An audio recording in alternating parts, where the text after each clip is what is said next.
اور اولاد عطا فرمانے کے بعد اللہ تعالیٰ نے غمی کے مواقع بھی دیے کہ اللہ تعالیٰ نے رسول اللہ صلی اللہ علیہ وسلم کو 7 یا 8 متعدد روایات آتی ہیں، بعض میں یہ ہے کہ اللہ تعالیٰ نے آپ کو 7 بیٹے اور بیٹیاں عطا فرمائی، اور بعض میں آتا ہے کہ 8 بیٹے اور بیٹیاں عطا فرمائی۔ اور رسول اللہ صلی اللہ علیہ وسلم کی زندگی میں سوائے سیدہ فاطمہ الزہرا رضی اللہ تعالی عنہا کے باقی تمام اولاد فوت ہوگی۔ اولاد کی فوتگی کے موقع پہ رسول اللہ صلی اللہ علیہ وسلم نے غم کس انداز میں منایا، وہ ہمارے لیے مشعل راہ ہے، وہ ہمارے لیے نمونہ ہے۔ دیکھیے رسول اللہ صلی اللہ علیہ وسلم اپنی اولاد کے غم میں انتہائی غمگین ہوئے، اور غمگین ہونے کے بعد ایک موقع پہ رسول اللہ صلی اللہ علیہ وسلم کی آنکھ سے آنسو جاری ہو گئے، لیکن زبان سے کوئی جزا اور فضا کے الفاظ نہیں نکلے۔ اللہ تبارک و تعالی نے رسول اللہ صلی اللہ علیہ وسلم کے حقیقی چچا حضرت حمزہ رضی اللہ تعالی عنہ کو جو شہادت نصیب فرمائی، وہ شہادت بڑی مظلومانہ تھی۔ اس شہادت کے موقع پہ رسول اللہ صلی اللہ علیہ وسلم کا طرز عمل کیا تھا، وہ ہمارے لیے مشعل راہ قیامت تک ہمیں جو مصیبت جو پریشانی پہنچے، چاہے ہمارا کوئی عزیز و اقارب میں سے شہید ہو جائے، فوت ہو جائے، دنیا چھوڑ کر کسی بھی طریقے سے چلا جائے، تو وہ شہید، وہ مرنے والا، ہم دیکھیں گے کہ رسول اللہ صلی اللہ علیہ وسلم نے اپنی چچا کی شہادت کے موقع پہ، اپنی اولاد کی جدائی کے موقع پہ، حضرت خدیجہ رضی اللہ تعالی عنہ جیسی بیوی کی جدائی کے موقع پہ رسول اللہ صلی اللہ علیہ وسلم کا طرز عمل کیا تھا، وہی ہمارے لیے مشعل راہ ہے۔ حضرت حمزہ رضی اللہ تعالی عنہ کی میت ہے، اور جسم کے اعضاء کٹے ہوئے، مسلح کیا ہوا لاش کا رسول اللہ صلی اللہ علیہ وسلم کو دیکھ کر بہت زیادہ دکھ ہوا۔ لیکن اس موقع پہ رسول اللہ صلی اللہ علیہ وسلم نے دیکھا کہ آپ کی حقیقی پھوپھی سیدنا حمزہ رضی اللہ تعالی عنہ کی بہن حضرت صفیہ رضی اللہ تعالی عنہ آ رہی ہیں حضرت حمزہ رضی اللہ تعالی عنہ کا لاشا دیکھنے کے لیے۔ رسول اللہ صلی اللہ علیہ وسلم نے دور روک لیا کہ انہیں آگے نہ آنے دیجیے۔ حضرت صفیہ رضی اللہ تعالی عنہ نے پیغام بھیجا کہ اللہ کے رسول، مجھے معلوم ہے کہ میرے بھائی کی لاش کی بے حرمتی کی گئی، اس کے جسم کے اعضاء کاٹ دیے گئے، مسلح کیا گیا۔ آج میں اپنے بھائی کی لاش کے اوپر جزا اور فضا یا ماتم کرنے کے لیے نہیں آ رہی ہوں، بلکہ میں تو اللہ تعالیٰ کے ہاں سجدہ شکر بجا لانے کے لیے آ رہی ہوں کہ اللہ تعالیٰ نے اپنے راستے میں میرے بھائی کو قبول کر لی۔ تو ہر معاملے میں ہمارے لیے رسول اللہ صلی اللہ علیہ وسلم کی زندگی مشعل راہ ہے۔ لقد کان لکم فی رسول اللہ اسوۃ حسنہ۔ اسی طرح سیدنا حسین ابن علی رضی اللہ تعالی عنہ بھی شہید ہیں، اور تمام اہل سنت کا اس بات کے اوپر اتفاق ہے کہ شہادت کی موت ایک زندگی ہے جسے قرآن نے بھی زندگی کہا۔ لا تقولوا لمن يقتل فی سبیل اللہ اموات، جو اللہ کے راستے میں مارے جائیں انہیں مردہ نہ کہو بل احیاء، بلکہ وہ زندہ ہے۔ دوسری جگہ میں اللہ تعالیٰ نے ارشاد فرمایا لا تحسبن الذین قتلوا فی سبیل اللہ امواتا، جو اللہ کے راستے میں مارے گئے انہیں مردہ گمان بھی نہ کرو، بل احیاء، بلکہ وہ زندہ ہیں، عند ربہم یرزقون، اپنے رب کے ہاں کھاتے اور پیتے ہیں۔ تو حضرت حسین ابن علی رضی اللہ تعالی عنہ زندہ ہیں۔ اب حضرت حسین رضی اللہ تعالی عنہ بھی شہید ہو گئے، حضرت حسین رضی اللہ تعالی عنہ کا غم کس طرح منایا جائے؟ کیا ہمارے لیے اسلام میں اس کے لیے کوئی تعلیمات موجود ہیں؟ تو ہم دیکھیں گے اس موقع پہ بھی رسول اللہ صلی اللہ علیہ وسلم کا طرز عمل کیا تھا جب آپ کا پیارا کوئی آپ سے جدا ہوتا۔ تو اس کے لیے میں نے پہلے عرض کیا کہ حضرت حمزہ رضی اللہ تعالی عنہ کو جب شہید کیا گیا، اس موقع پہ جو رسول اللہ صلی اللہ علیہ وسلم کا طرز عمل ہے وہ ہمارے لیے نمونہ ہے حضرت حسین ابن علی رضی اللہ تعالی عنہ کی شہادت کے موقع کے لیے۔ خود حضرت حسین ابن علی رضی اللہ تعالی عنہ کے اگر زندگی میں ہم دیکھیں، ان کی زندگی میں حضرت علی المرتضیٰ رضی اللہ تعالی عنہ شہید ہوئے، حضرت حسن ابن علی رضی اللہ تعالی عنہ کا انتقال ہوا، خود ان کی اپنی والدہ محترمہ سیدہ فاطمہ الزہرا رضی اللہ تعالی عنہا کا انتقال ہوا، اور مختلف معرکوں میں مختلف لوگوں کو اللہ تعالیٰ نے شہادت سے سرفراز فرمایا۔ پوری تاریخ میں اور کسی بھی کتاب میں کہیں بھی ایک ایسا موقع ہمیں نہیں ملتا کہ حضرت حسین ابن علی رضی اللہ تعالی عنہ نے کسی موقع پہ جزا اور فضا کیا ہو، سینہ کوبی کی ہو، ماتم کیا ہو۔ اس لیے اسلام میں اس ماتم کی کوئی حیثیت نہیں۔ خود رسول اللہ صلی اللہ علیہ وسلم کا ارشاد گرامی ہے، لیس منا من ضرب الخدود وشق الجیوب ودعا بدعوى الجاہلیہ،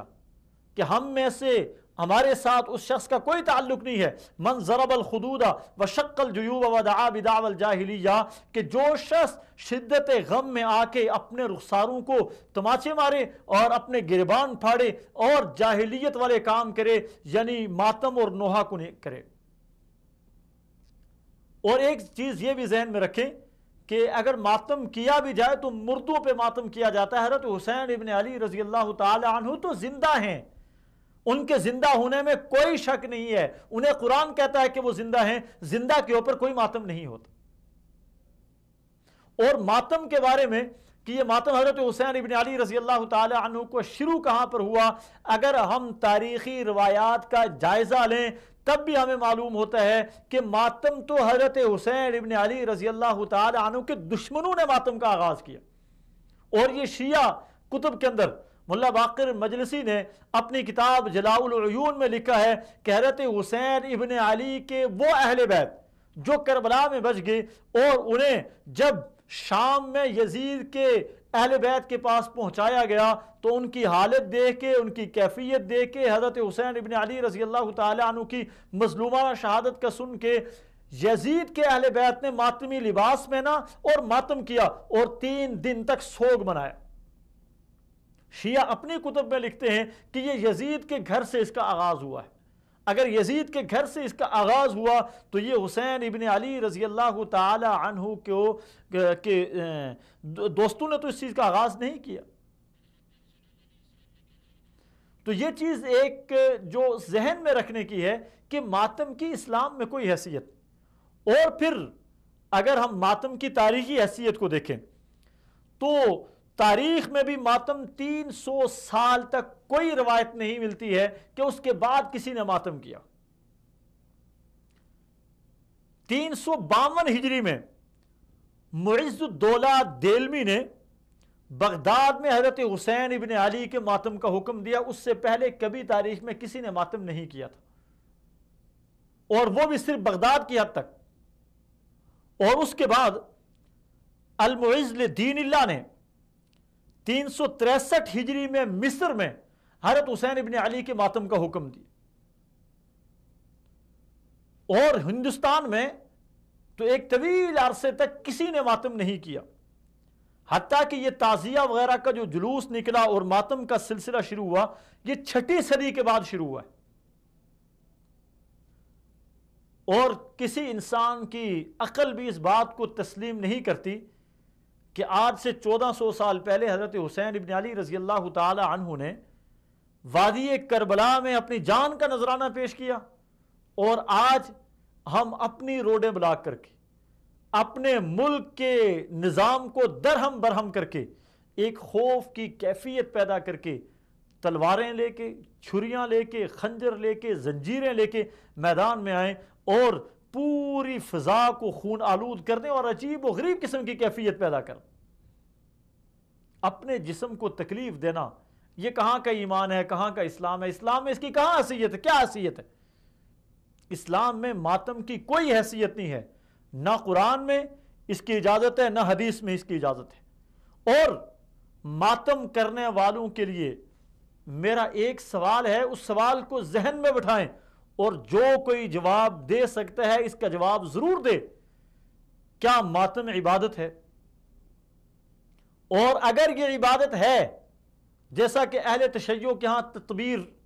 کے نام سے ایک عبادت ہے کہ اپنے جسم کا خون نکالنے کی عبادت ہے،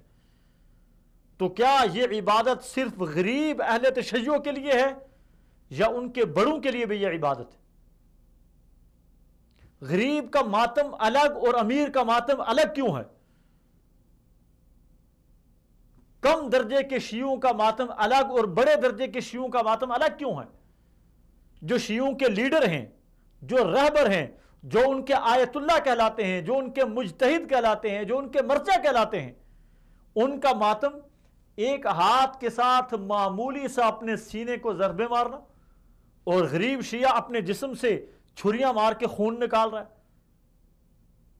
تلوار کا ماتم کر رہا ہے، زنجیر کا ماتم کر رہا ہے، آگ کے اوپر لیٹ کر ماتم کر رہا ہے، یہ غریب اور امیر میں، چھوٹے اور بڑے میں، مجتہد اور غیر مجتہد میں، عوام اور خواص میں فرق کیوں ہے عبادت کا؟